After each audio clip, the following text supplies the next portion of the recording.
Let's prepare on pile foundation.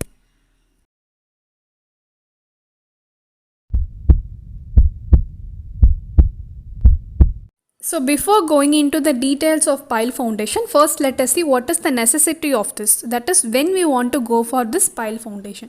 So normally when we are constructing a foundation, we will be calculating the area for that. So when this area required becomes greater than the available area in the site means we can go for the pile foundation because it is a very reduced area is only required for this type. Okay, so the next is spacing is given. So generally 2.5 times the dia of the pile is used for hard soil. So generally it is a end bearing pile, and 3 times the dia for loose soil, generally for friction piles, and 2 times the dia for the compaction soil. Okay, so all these end bearing, friction and different types of piles, now we will see it. So the first, based on load, if you are categorizing, means there are two things. One is friction pile and another one is end bearing pile. So in the friction pile, the load will be transferred by skin friction only. So skin friction means it is the skin between the soil and the pile. So in that direction, on that place only the loads will be transferred, and this is used when a hard stratum does not exist as a reasonable depth. At that time we can use this friction pile, and it is also called as a floating pile. And the next type is the end bearing pile. Here the load is transferred through the pile tips or bottom, that is the bottom of the pile, or we call it as tips. Okay, so through that point only the load is transferred. So here the hard stratum available at reasonable depth means we go for this method, and this one is also called as point bearing piles. And the next one is based on function.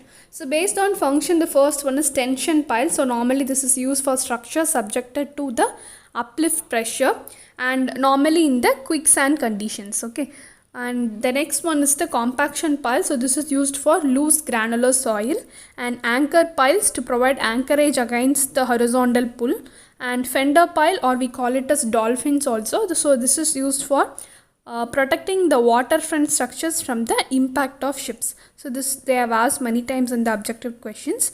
And batter pile, this is provided at an inclination because this has to resist the lateral force or any inclined forces present there, means we go for this batter pile. Next is based on installation. So the first method is driven piles. So these piles are driven into the soil directly by the hammer blows. And the second method is drive and cast in situ method. So what they will be doing is, first they will be driving a casing with the closed end. So it is a tube-like structure with the end closed. So first they will insert this only into the soil, and then they will fill this casting into the concrete and reinforcement. So with concrete and reinforcement they will be filling this. So this is called as drive and cast in situ method. The third one they have given is bored in situ method. So this is what means they will make a hole into the ground, and again they will be filling that hole with the reinforcement and concrete. And there is another method also, that is precast driven piles. So these are the precast pile is driven into the soil. The next one is based on displacement. So displacement and non-displacement, these are the two types. The first one is piles which cause the lateral displacement. For this an example is given as driven piles, and non-displacement piles is no lateral displacement will be there, and here the example is bored piles. And then we will be seeing the pile driving hammers. So the hammers are used to drive the piles inside the soil, no? So that we will be seeing. The first one is the drop hammer. So here the hammer is raised by a winch and allowed to drop under the gravity. So they are raised and then allowed to drop under by gravity only. And then single acting hammer. Single acting hammer means it is raised by the use of steam or air pressure will be used and allowed to drop under the gravity. Okay, so for raising they use steam or air pressure. For dropping they use gravity only. And double acting means for both rising and also dropping they use steam or air pressure. And then the diesel hammer. So diesel hammer, here they use air and diesel oil mixtures and all will be used for the process. And then last one is the vibratory pile driver. So vibratory pile driver is just vibration technique is used here. So this when it is used means when the noise of the conventional hammer is not permitted in any areas means, because hammer will produce a lot of noise. So if it is not permitted in any areas means, there they can go for the vibratory process, because it produces only less noise. And then the ultimate load capacity. So this is the load capacity of the pile. So it is given as QU is equal to QB plus QS. So what does this QB means? It is base resistance at the pile tip, and QS means it is shaft resistance or side friction resistance, because in the tip and in the side only the reactions happens between the pile and the soil. So these both points are taken here as base resistance at pile tip and shaft resistance at the or side friction resistance. Okay, so this is only QB and QS. So this QB is expanded as AB into FB, and QS is expanded as AS into FS. So AB means it is area at the base of the pile, and FB means it is bearing capacity at the pile tip, and AS means it is again the surface area of the pile, that because it deals with the side friction, no, so it's the surface area of the pile. So for this surface area they will be taking the perimeter into the length of that pile, and FS means it is the average skin friction. Okay, so this is all about this formula. And then in specific for sand and clay they have given, that is the value for FB and FS they have given. FB will be equal to sigma dash V into NQ. So sigma dash V means it is the effective vertical stress at the pile tip level, and Fs means it is K into sigma dash into tan del. So here tan del is nothing but it is 5 only. Normally we use the internal friction of soil, no, so that is only they have given here, and K is a constant value of the range 1, 2, 3. So this is the formula for sand. In sand the pile loads can be calculated like this, and for clay FB is given as C into NC. C we know it is cohesion of the soil at the pile tip, and then NC is a constant. So normally we will be taking 9 for clay, no, so NC can be taken as 9, and then Fs is equal to alpha into C. So alpha is normally less than 1 and C is called as the average cohesion here. And then about group piles, let us see. So when the load capacity of a pile group is not necessarily equal to be the sum of their individual piles. Okay, so it will not be equal to that, because on the whole they will be providing some efficiency. There may be a loss and there may be a increase also. Okay, so here that efficiency only they have given here. So if the piles are spaced closely because of stress overlap, the group capacity will be reduced. Sorry, it is reduced only, it cannot be increased, and that reduction only we will be seeing here. So the efficiency eta G is given as QG. QG is nothing but the total group capacity into 100, that is for percentage, by N, number of piles, into QY, that is the individual piles capacity. So on this we can get a value of 100. So if it is greater than 100 means it is for loose sand we will be always getting greater than 100, and for dense sand we will be always getting less than 100. So based on this pile group there is another rule is also there, that is Fels rule. So that also we will see again. And here the spacing also is given in this group piles, that is for friction piles it should be 3 times the diameter of piles, and for end bearing piles it should be 2 times the diameter of piles. So the spacing only in the starting itself we saw, no, after the introduction. So that is based on this group piles only.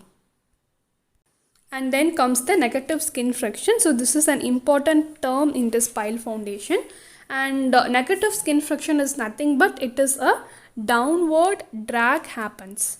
So this downward drag happens means it reduces the load carrying capacity of the soil. Okay, so this is nothing but the net load carrying capacity of the pile is decreased due to the negative skin friction. So what is this negative skin friction actually means?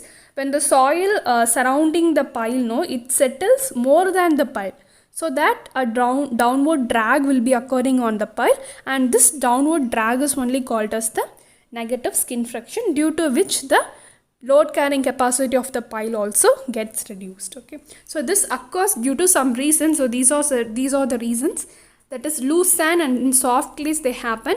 Recently filled ground means it may happen. Highly compressible soil, settlement of soil and lowering of water table suddenly means this will happen.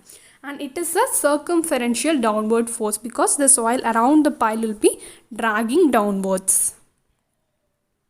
And then comes the pile load test. So for testing the pile, the load applied should be equal to 2 times the safe load for the test pile and 1.5 times the safe load for the working pile. That is, for testing they will be having a separate pile, and working pile means that we are going to directly use in the site. Okay, so according to IS 2911 and 1979, the safe load carrying capacity shall be 50% of the load, which causes 1/10 of dia of pile as settlement. So actually what does this means? When we are doing a pile load test, it is similar to the plate load test. Plate load test we have seen, no? So there what we'll be doing, we'll be applying a load and we'll be seeing the settlement also. So the load and settlement curve is drawn here, no? The similar thing is only drawn here also. That is, the load settlement curve is drawn, and from that the safest load is taken from the graph. So how the safest load is taken means these 3 points. Based on these 3 points only they have taken. The first one is 50% of load, which causes 1/10 of dia of the pile as settlement. So when we are getting the 1/10 of dia of settlement, no? So at that point what is the load? So that 50% only will be taking us the safe load carrying capacity. Okay, and then the second one is when the 12 mm settlement is happening, 2/3 of the load can be taken. And the third is when 6 mm net settlement is happening, 2/3 of the load can be taken. Okay, so this can be taken as the safest load carrying capacity. And then comes the dynamic formula. So there are two formulas named dynamic formula and Hilly's formula for this safe load carrying capacity. And these may be asked in the objective types. Direct formula may be asked, and they may also give the values and they may ask you to find the safe load also. Okay, so these both are also important. The first one is engineering news formula. It is created by Dr. Wellington, and this is purely based on law of conservation of energy. So this is important. And QS is equal to WH by 6 into S plus C. So this is the formula. Okay, so QS is the safe load, W is the weight of the hammer. They will be normally giving this in the question, and height is the drop height. So in what height the hammer is dropped, so that also they will be giving. And S is settlement per blow. Okay, so this S value also they will be normally giving in the question. So this S can be given as penetration of pile per hammer blows, like that also they will be giving, or they will be giving a set value like that. Okay, so this is normally for 5 blows in drop hammer they will be given, and 20 blows in steam hammer they will be giving. And C is nothing but it is a constant, and you should know these two values because they won't give this in question. If it is a drop hammer means you should use 2.5 for C, and if it is a steam hammer means you should use 0.25 as constant. Okay, and the 6, no, actually the formula is F only. It is WH by F into S plus C, which is a factor of safety. For F we should always use 6 only in this formula, so I have written directly in this. So you should know this also, because sometimes they may give you the formula and ask in the objective type question, so that you can answer WH by F into S plus C. And then the Hilly's formula. So here the efficiency of hammer and blow are considered.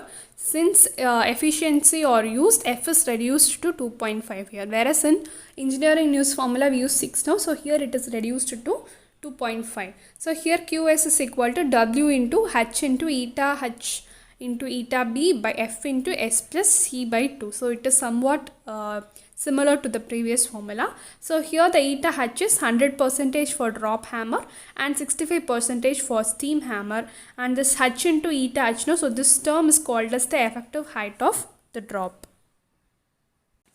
And a note is given here, that is load carrying capacity of a bored pile is 50 to 66% of data driven pile. So the driven pile is more efficient and than the bored pile. Okay, And then comes the Fels rule. So this is also very important in the pile foundation. So this also they have asked in the objective questions. So what does this Fels rule defines means the efficiency of the group pile get reduced. So this we already saw in the group pile theory, no? So that is only they have given here, but with a numerical value, that is it is reduced by 1/16th of number of contact with the adjacent piles. Okay, so if you see this 3 piles, like this 3 piles are there, means if you take this pile, this is connected to 1 and 2, so 2 adjacent piles are there, no? So it means that the efficiency of that pile will be reduced by 2 times 1/16.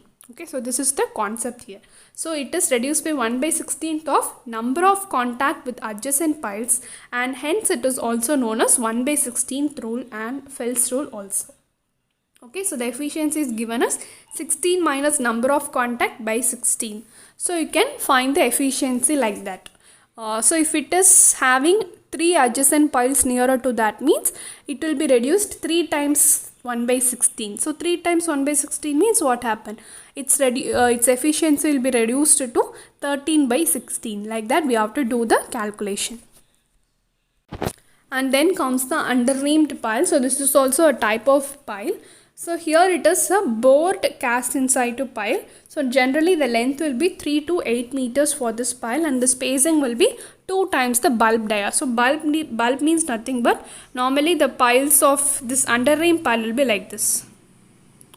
So like this structure it will be there, and this part is only they call it as the bulb. Okay, so this that is only they are given in the spacing, that is 2 times the bulb dia, and bulb dia will be normally 2.5 times the dia of the pile, and the vertical spacing will be 1.5 times the bulb dia.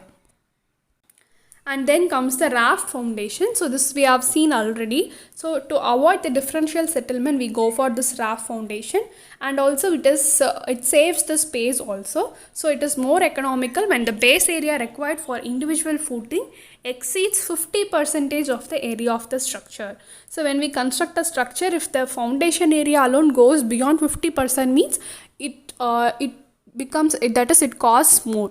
Okay, so this method, that is the raft foundation method, is actually economical and it is easier also. Okay, and the next one is the well foundation. So this is suitable for heavy bridges across the rivers, and a D-shaped well foundation is more economical and it is usually constructed. And here the grip length, so this is an important point here, that is the grip length of the well foundation is nothing but it is the depth of the bottom of the well below the maximum score level. So there will be a maximum score level for the well, no? So that below that the depth is only called as the grip length of the well foundation. Thank you, and keep watching for the next lecture on soil exploration.